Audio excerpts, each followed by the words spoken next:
Bienvenue sur le podcast Aécriture. Je suis Isa, créatrice du compte Instagram Aécriture et du site internet aécriture.fr, plateforme d'accompagnement en écriture. Dans ces épisodes, on se parle méthode d'écriture, quotidien d'auteur, blocage et réussite. Mon but ? Vous rassurer, vous donner mes tips et vous booster à finir votre roman. Alors, si comme moi, vous êtes passionné d'écriture, installez-vous et on est parti.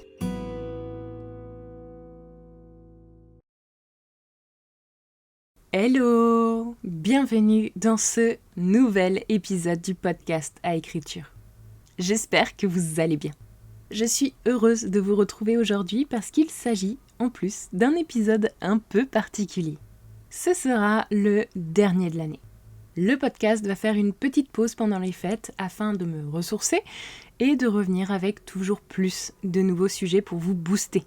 Et pour un dernier épisode, quoi de mieux qu'un petit bilan pour faire le point.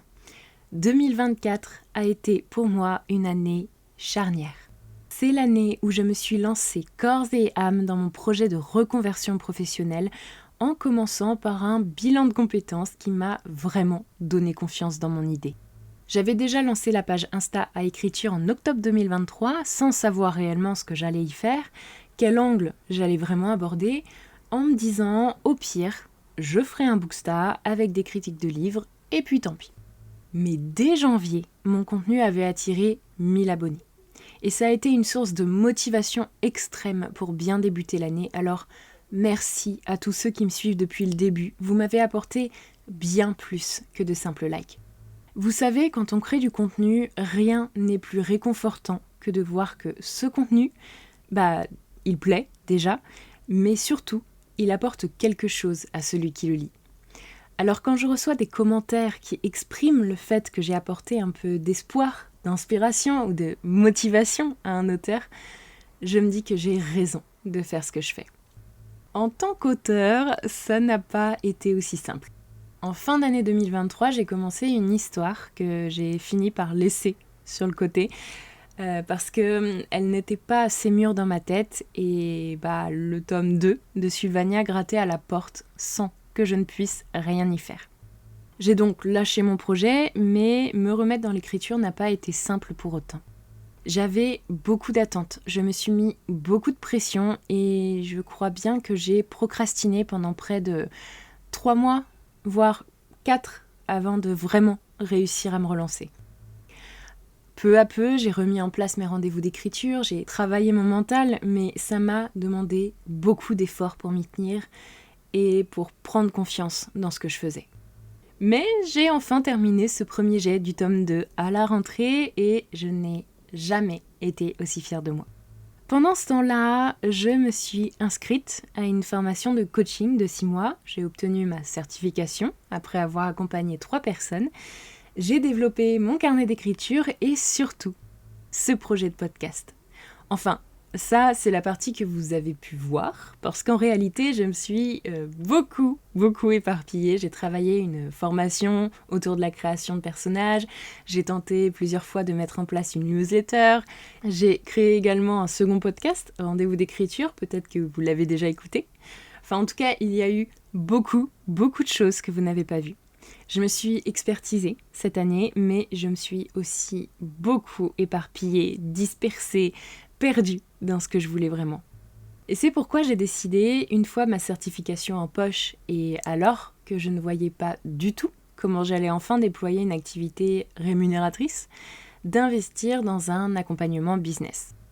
Je me suis renseignée sur plusieurs, dont The Bee Boost, que tout le monde doit connaître, mais finalement, c'est une coach bien moins connue qui a su réellement me parler. Vous en saurez davantage au fil de mes posts et sans doute que je ferai tout un épisode sur mon accompagnement lorsque le temps sera opportun, mais j'ai pris le parti de ne pas suivre certaines mouvances du marché en multipliant les offres low ticket avec des modules à la carte, un tarif à la séance ou un éparpillement créatif constant et donc ingérable pour moi.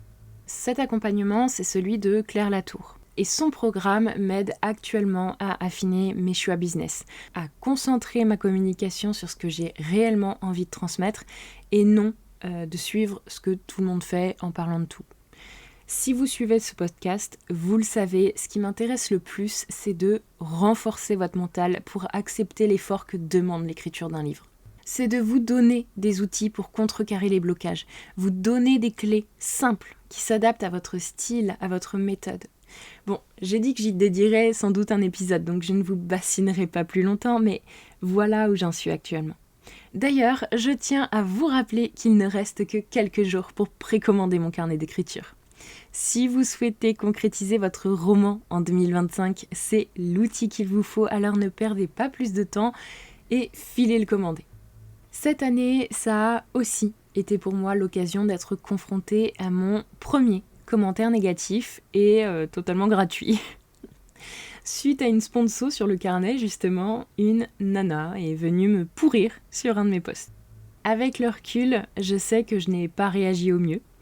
En gros, de ce que j'ai compris, elle n'était pas contente de voir ma pub, car elle considère que les vrais chefs-d'œuvre se font sous l'inspiration de la plume, sans construction, sans structure. Elle dénigrait les Marc Lévy et les autres écrivains architectes en se louant d'être disciples de la méthode de Dostoïevski et les autres génies littéraires qui gribouillent dans des carnets, qui raturent, qui dessinent tout autant qu'ils écrivent. Et moi, vous le savez, j'ai aucun problème avec ça si ça fonctionne pour les gens. Il n'y a pas qu'une seule méthode d'écriture et c'est ça qui fait la beauté, justement, de l'écriture. Mais oui, du coup, à ce moment-là, je me suis sentie attaquée. Je me suis sentie incomprise et humiliée parce qu'elle m'a demandé quelle était ma formation pour prétendre m'appuyer sur les thérapies brèves. Ce jour-là, pour l'anecdote, je venais tout juste d'enregistrer et de programmer l'épisode dernier, donc celui sur le syndrome de l'imposteur. Autant vous dire que tout ce que je venais de vous dire s'est envolé de ma propre tête. Mais surtout, ce qui m'a chamboulée, c'est vraiment la gratuité de cette attaque. Elle a vu une sponsor, elle n'avait qu'à scroller si elle ne lui plaisait pas, et pourtant, elle est venue sur ma page, a choisi un post particulier et est venue m'agresser là-dessus. Alors pourquoi ?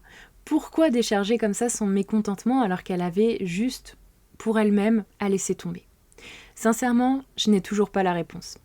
J'ai essayé de la trouver et c'est là où je vous dis que je n'aurais pas dû, avec le recul, tenter de lui expliquer que toutes les méthodes étaient parfaites du moment qu'elles marchaient pour l'auteur. Que mon carnet permettait juste à ceux qui ont besoin de structure de s'y retrouver. Mais que si elle avait une autre méthode, c'était génial. Et vous imaginez bien que tout ça, ça n'a rien fait. Mais vous savez réellement ce qui m'a libérée de cette situation ? Ce n'est pas d'avoir pris la décision d'arrêter d'argumenter ou de me concentrer sur autre chose. Non, mon cerveau ne fonctionne pas comme ça, je suis trop sensible pour pouvoir passer à autre chose comme ça en un claquement de doigts. Et si ce que je vais vous dire ne s'était pas passé, je serais encore aujourd'hui incapable de tourner la page et je serais même incapable de vous en parler aussi librement aujourd'hui. Ce qui m'a sauvée de ce tourbillon de remise en question, c'est le commentaire d'une autre personne, qui n'est au fait même pas l'une de mes abonnées, mais qui a décidé de défendre ce que je transmettais via ce carnet. Elle a osé dire ce que je m'étais obligée à garder sous silence pour ne pas envenimer les choses. Elle a défendu le carnet et le fait que le jugement, ce n'était pas moi qui le portais, mais elle, justement, en dénigrant les architectes. Et quand j'ai lu ce message, je me suis sentie comprise. Ça m'a aidée à me recentrer sur l'essentiel. Croire qu'il y a des gens comme moi qui ont besoin de méthodes, de structures ou du moins d'un simple cadre pour s'épanouir, pour tenir sur la durée et contrecarrer nos tendances à l'éparpillement. Je l'ai déjà remercié en DM, mais si jamais cette personne m'écoute, qu'elle sache à quel point son simple commentaire a été précieux et m'a aidé à dépasser une situation qui aurait pu me miner. Bref, tout ça pour dire que cette année, j'ai vécu pas mal d'émotions. Des doutes, des joies, des rires, des rencontres super, des formations enrichissantes, des remises en question intenses et douloureuses, mais que je ne regrette rien, parce que j'ai beaucoup appris. J'ai grandi.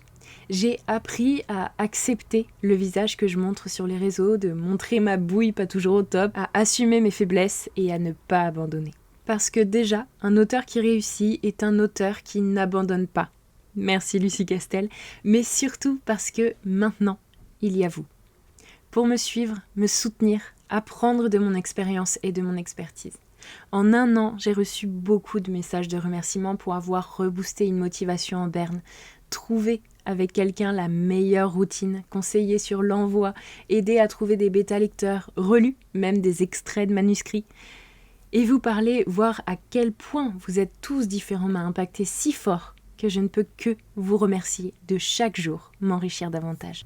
Vos processus d'écriture sont tous différents, vous apportent à tous des richesses différentes, vous inspirent des histoires qui ne se ressemblent en rien. Je me suis cherchée cette année pour enfin me trouver. Je ne sais pas de quoi demain sera fait, mais j'ai compris ce que je voulais transmettre et surtout, quelle force je pouvais mettre à votre disposition. Mon parcours d'entrepreneur ne fait que commencer et il a connu déjà pas mal de péripéties. Cependant, j'ai bien envie de continuer pour voir ce qu'il y a au bout du chemin. Ma résilience a été et continuera à être mise à rude épreuve. J'apprends aussi à mieux faire passer mes idées. Quand je regarde mes premiers posts, ils partaient dans tous les sens. Je voulais trop vous en dire tout de suite. J'étais pressée de vous aider et de vous apporter de la valeur. Mais je crois bien que peu d'entre vous ont lu tous mes posts jusqu'à la fin.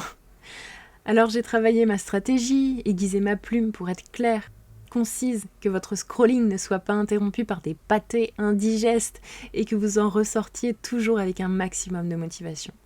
Mon discours se resserre sur l'éparpillement, la dispersion, parce que selon moi, c'est un véritable fléau. C'est le point central de ce que je veux travailler avec vous, car cet éparpillement, on le retrouve dans tous les compartiments de notre vie. Et souvent, ça nous bouffe, jusqu'à vous étouffer et vous faire abandonner votre rêve d'écriture. J'ai appris aussi à accepter mes doutes en écriture, et surtout à ne plus les écouter durant un premier jet. Mon tome 2, finalement, s'est écrit assez vite, si je ne compte pas la procrastination. Il me faut encore le réécrire, mais j'ai encore moins d'appréhension.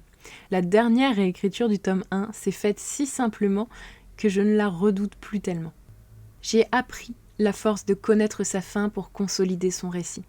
Ne vous fourvoyez pas, je le savais. Mais là, je l'ai senti dans ma chair, mes tripes, je l'ai vécu. Et je peux maintenant le dire non plus pour la théorie, mais aussi pour la pratique. Connaître sa fin est essentiel pour la structure du roman, surtout une saga. Il y a trop d'éléments en jeu pour se dire « au pire, on avisera ». Au risque que l'on me reproche encore de ne pas être ouverte à la jardinerie des génies, je vous conseillerais toujours de projeter votre fin avant de commencer à écrire.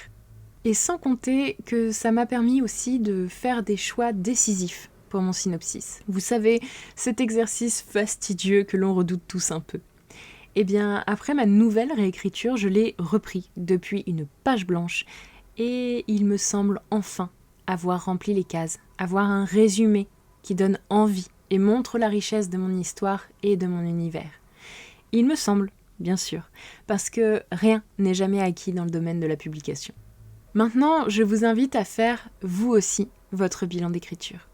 Que vous a apporté 2024 ? Qu'êtes-vous devenu cette année ? Qu'avez-vous réussi ? Parce que célébrer les réussites fait aussi partie de ce bilan.